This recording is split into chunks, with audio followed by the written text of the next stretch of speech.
하나님 말씀은 욥기 19장 1절에서 29절까지 말씀입니다. 욥기 19장 1절에서 29절까지 말씀 번갈아 가며 읽습니다. 제가 먼저 읽겠습니다.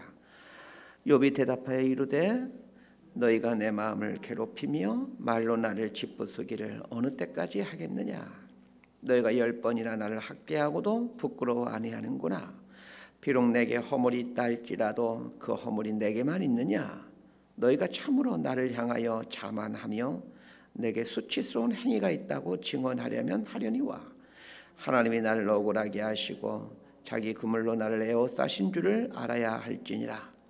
내가 폭행을 당한다고 부르짖으나 응답이 없고 도움을 간구하였으나 정의가 없구나. 그가 내 길을 막아 지나가지 못하게 하시고 내 앞길에 어둠을 두셨으며 나의 영광을 거두어가시며 나의 간모를 머리에서 벗기시고 사면으로 나를 허르시니 나는 죽었구나. 내 희망을 나무 뽑듯 뽑으시고 나를 향하여 진노하시고 원수같이 보시는구나. 그 군대가 일제히 나와서 길을 도두고 나를 치며 내 장막을 둘러 진을 쳤구나.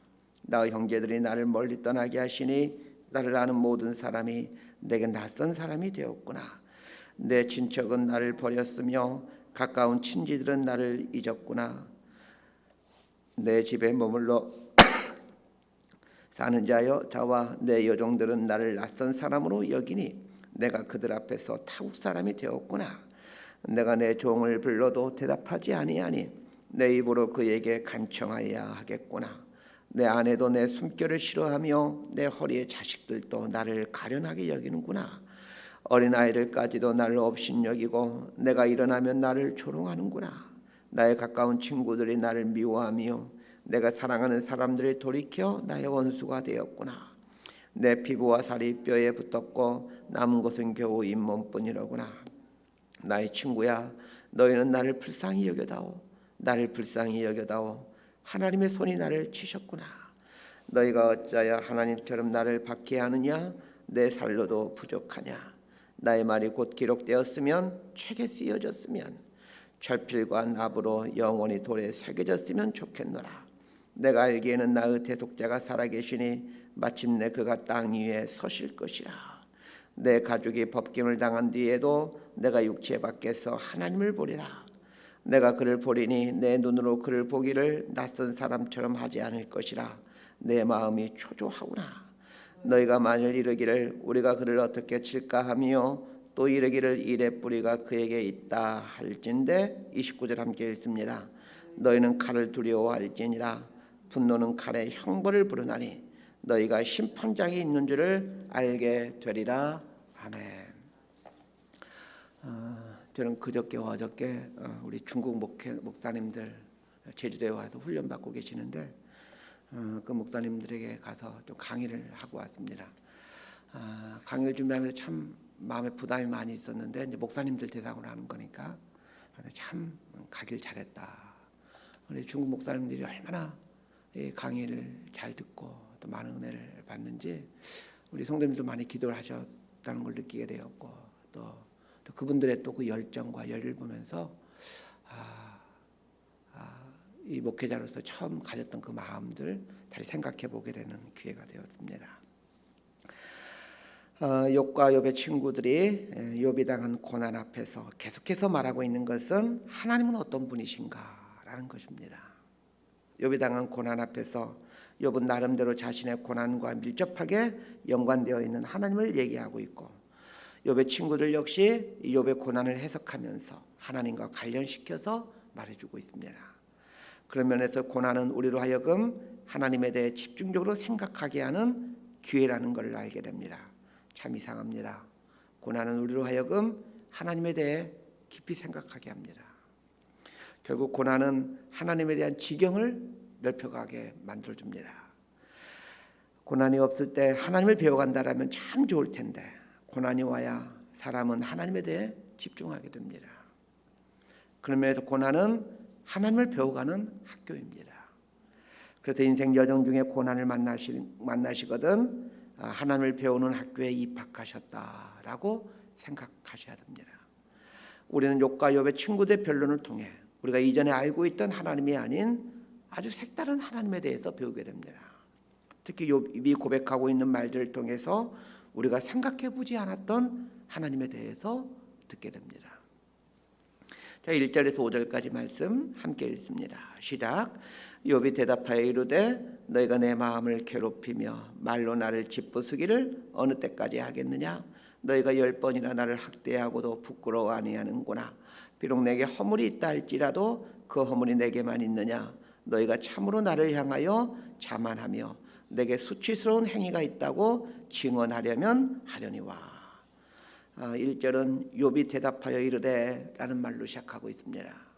고난은 욥과 욥의 친구들로 하여금 끊임없이 말하고 대답하게 만들고 있습니다.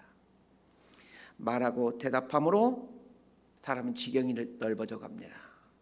사람과 말하고 대답함으로 지경이 넓어지기도 하지만 하나님 앞에서 침묵함으로 하게 되는 그 하나님과의 끈질긴 대화가 우리의 지경을 넓혀가기도 합니다.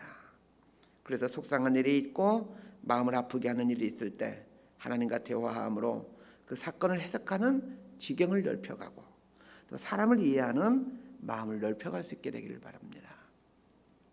오늘 본문인 욥기 19장은 빌닷이 한 말에 대한 욥의 답변입니다. 어제 본문의 빌닷이 욥에 대하여 욥 너는 하나님을 전혀 알지 못하는 사람처럼 하나님을 원망하는구나. 이제 그 방정맞은 입을 다물어라. 이런 말로 욥을 정죄합니다.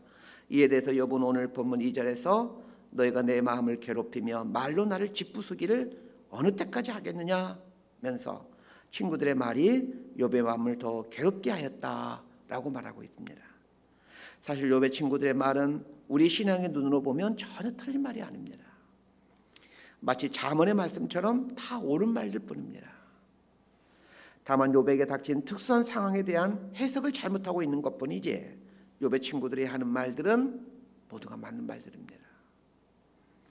여기서 중요한 사실을 알게 됩니다. 맞는 말을 하지만 그 말이 다른 사람에게 비수가 될 수 있다는 걸 알아야 합니다. 특히 우리 그리스도인들이 이 부분을 아주 조심해야 됩니다. 우리는 진리이신 예수님을 알고 있는 사람들입니다. 그렇기 때문에 대체적으로 우리가 하는 말들은 아마도 옳은 말들일 겁니다. 그러나 그 옳은 말들이 다른 사람을 죽이는 비수의 말이 된다는 것을 기억해야 됩니다. 언젠가 아는 그 자매님이 운영하는 식당에 갔더니 목사님이 오셨다고 맛있는 음식을 대접하면서 이렇게 말씀하셨습니다. 목사님, 돈 안 받을 테니 드시고 싶은 거 다 드시고 대신 저에게 아주 궁금한 게 하나 있는데 답 좀 해주세요. 이렇게 말씀하셨습니다. 그분이 하는 질문의 요지는 이렇습니다. 최근에 자신의 친정어머니께서 돌아가셔서 장례를 치렀답니다. 그분에게는 위로 언니가 있고 아래로 남동생이 있는데 위에 언니는 신앙이 없는 분이고 아래 남동생은 큰 교회에서 우리나라에 알만한 다 알고 있는 그런 큰 교회에서 신앙생활을 아주 열심히 하는 그런 분이랍니다. 선산의 어머님을 모셨는데 그 언니 꿈에 돌아가신 어머니가 나타나서 묘자리가 좋지 않으니 옮겨달라라고 말씀하셨다는 겁니다. 그런데 그 어머니를 끔찍이 사랑했던 언니가 묘자리를 옮기자라고 형제들에게 말하자 그 열심히 신앙생활하는 그 남동생이 적극적으로 반대하고 있다는 겁니다. 남동생은 묘자리를 옮기는 것은 이 기독교 신앙의 입장에서 봤을 때 맞지 않는 일이기에 옮기는 것을 반대하고 있다고 했습니다. 그래서 형제들 간에 이 어머니 묘지 이장 문제로 이제 큰 갈등이 생겼다라는 이야기였습니다. 예수 믿는 이 자매님이 중간에 서서 언니 편을 들 수도 없고 그렇다고 믿음이 좋다고 소문난 동생 편을 들 수도 없고 마침 제가 이제 그분이 운영하는 식당에 간 김에 그분이 당신 집안의 이 고충을 말하였습니다. 그분이 궁금한 것은 정말 기독교에서는 묘를 옮기는 것이 옳지 않느냐라는 것이었습니다. 밥값을 받지 않는다길래 자세히 설명해 주고 왔습니다. 묘자리를 옮겨야 되느냐 말 것이냐는 하나도 중요하지 않습니다. 진짜로 중요한 것은 형제들 간의 우애입니다. 사실 돌아가신 분이 꿈에 나타나 묘자리가 좋지 않다라고 말한다는 것은 지극히 비성경적입니다. 신앙을 가진 막내 동생의 입장에서 보면 비성경적이라고 보일지라도 신앙이 없는 큰 누나를 위해 양보하는 게 참된 믿음입니다. 그렇게 함으로 형제간의 우애를 지켜내는 것이 하나님이 기뻐하시는 뜻입니다. 그러나 막내 동생은 묘자를 옮기겠다라는 큰 누나의 의사에 결사반대하므로 오히려 큰 누나의 가슴에 비수를 꽂은 셈이 되었습니다. 옳은 말을 하지만 그 옳은 말이 다른 사람을 죽이는 비수가 될 수 있다는 걸 우리 그리스도인들은 명심해야 됩니다. 아주 오래전에 개봉한 그 시선이라는 제목의 영화가 있습니다. 시선이라는 말은 영어로는 이 God's eye view인데 하나님의 눈으로 보는 관점 이렇게 해석해 볼 수 있습니다. 그 이장호 감독이 연출하고 그 박용식 장로님이 이제 출연하는 그런 영화인데 그 영화를 찍는 중에 그 박용식 장로님께서 돌아가심으로 화제가 되었던 영화이기도 합니다. 그 영화의 줄거리는 다음과 같습니다. 9명의 한국인이 그 이슬람의 리엘립 지역에서 선교하다가 이슬람 반군에게 잡히게 됩니다. 그런데 이슬람 반군이 이들을 풀어주겠다고 하면서 이들을 이끌고 있는 선교사님에게 제안을 합니다. 당신이 만약 하나님을 부인하고 성경책을 찢게 된다면 이들 모두를 살려주겠다는 겁니다. 이 제안에 선교사님이 하나님을 부인하고 성경책을 찢음으로 이들을 살려나간다라는 그런 내용의 이야기입니다. 저는 이 영화를 보질 않았는데 그 영화를 다 본 분이 저에게 그 줄거리를 이야기하다가 저에게 묻는 것이었습니다. 목사님, 이런 상황에서 이 선교사님이 어떻게 하는 것이 하나님의 기뻐하는 뜻입니까? 이렇게 이제 묻는 거였습니다. 그 영화에 대한 내용을 전혀 모르고 있던 저는 그렇게 말했습니다. 제 생각에는 하나님을 부인하고 성경책을 찢는 것이 하나님의 기뻐하시는 뜻일 것 같습니다. 라고 말씀드렸습니다. 그랬더니 그분이 하시는 말씀이 그 영화에서 선교사님이 그렇게 하더라고 말해 주었습니다. 입술로 하나님을 부인하고 성경책을 찢는 것은 분명 믿음이 없는 것처럼 보입니다. 그러나 기독교 신앙의 본질로 한번 들어가 보십시다. 기독교 신앙의 본질이 사랑인데 그 사랑의 측면에서 본다면 입술로 하나님을 부인하고 성경책을 찢어 사람들 살릴 수 있다면 그것이 더 기독교 신앙에 가까운 일이 될 겁니다. 욥의 친구들은 하나같이 옳은 말을 하고 있는 것 같지만 결과는 욥을 더 고통스럽게 하고 욥의 가슴에 빗을 꽂고 있었습니다. 그렇다면 그들이 하는 말은 뭔가? 지금 문제가 있는 말입니다. 욥은 욥의 친구들의 말을 들으면서 더 마음이 아파옵니다. 그래서 그 아픈 마음을 하나님께 토로합니다. 자, 6절에서 12절까지 말씀 함께 읽습니다. 시작. 하나님이 나를 억울하게 하시고 자기 그물로 나를 에워싸신 줄을 알아야 할지니라. 내가 폭행을 당한다고 부르짖으나 응답이 없고 도움을 간구하였으나 정의가 없구나. 그가 내 길을 막아 지나가지 못하게 하시고 내 앞길에 어둠을 두셨으며 나의 영광을 거두어 가시며 나의 간모를 머리에서 벗기시고 사면으로 나를 허르시니 나는 죽었구나. 내 희망을 나무 뽑듯 뽑으시고 나를 향하여 진노하시고 원수같이 보시는구나. 그 군대가 일제히 나와서 길을 도두고 나를 치며 내 장막을 둘러 진을 쳤구나. 욥은 친구들의 위로를 기대했었으나 위로는커녕 오는 말로 포장된 날카로운 비수로 찔림을 당해야만 했습니다. 그래서 하나님께 탄원합니다. 6절에 보면 하나님이 나를 억울하게 하시고 이렇게 말합니다. 욥은 자신에게 닥친 고난 때문에 가슴이 아프고 힘이 든데 친구들까지 나서서 자신의 마음을 더 힘들게 합니다. 그래서 하나님께 말합니다. 하나님, 왜 나를 이렇게 억울하게 하십니까? 하나님께서 욥을 왜 이렇게 억울하게 하시는지 욥은 알지를 못합니다. 사실 우리도 잘 알지 못합니다. 왜 욥을 이런 억울함 속에 빠지게 하시는지 이유를 알지 못합니다. 다만 우리가 할 수 있는 것이라곤 억울함 속에서 하나님께 탄식하는 것뿐입니다. 욥은 계속해서 하나님이 그물로 자신을 에워쌌다라고 말을 합니다. 꼼짝할 수 없는 자신의 이 곤란한 처지를 하나님께 아릅니다. 자신의 처지를 하나님께 아릴 수밖에 없는 것, 이것이 인간의 무력함 아니겠습니까? 해결할 수 있는 능력이 우리에게는 없습니다. 어쩌면 우리를 억울함 속에 빠지게 하는 이유가 이것 때문인지도 모르겠습니다. 우리로 하여금 이 억울함을 해결할 수가 없다는 것을 알게 하기 위해 억울함에 빠지게 하는 것인지도 모릅니다. 욥이 고백하는 하나님은 욥을 억울함에 빠지게 하는 하나님이십니다. 이건 우리의 아주 귀한 교훈을 줍니다. 하나님을 믿는 우리도 억울함 속에 빠지도록 하나님이 내버려 주실 때가 있다라는 겁니다. 우리가 알고 있는 하나님은 억울함을 신원해 주시는 하나님이십니다. 왜냐하면 하나님은 정의의 하나님이시고 진리의 하나님이시기 때문입니다. 그러나 가끔은 하나님은 우리로 하여금 억울함에 빠지게 하시는 분이시기도 합니다. 그러면 억울함에 빠지게 될 때는 어떻게 해야 됩니까? 우는 방법밖에 없습니다. 끌려가는 방법밖에 없습니다. 욥은 계속해서 하나님께 부르짖습니다. 그러나 하나님은 아무런 대답을 하지 않으십니다. 우리가 알고 있는 하나님은 우리의 부르짖음에 응답하시는 하나님이십니다. 부르짖으라 그리하면 응답하리라.